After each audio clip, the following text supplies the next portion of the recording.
तो लीजिए दोस्तों, जितने भी ट्रेंडिंग स्टार खेसारी लाल यादव जी के फैंस हैं उसके लिए एक बहुत ही बड़ी खुशखबरी आ चुकी है। तो बता दे रहे हैं क्या है खुशखबरी। एक और गाने आने वाला है ट्रेंडिंग स्टार खेसारी लाल यादव जी का, जिस गाना का नाम है चूड़ी हरियर की। बता दे रहे हैं कि ये बहुत ही ब्लास्ट सॉन्ग होने वाला है और ये 3 तारीख को रिलीज हो जाएगा, कल सुबह।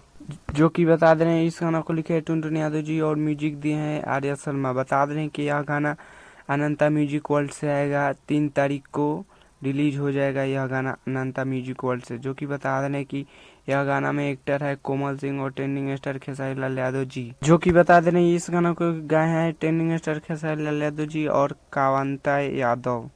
जो कि बता रहे हैं बहुत ही मस्त सॉन्ग होने वाला है इस सावन में ट्रेंडिंग स्टार खेसारी लाल यादव जी का।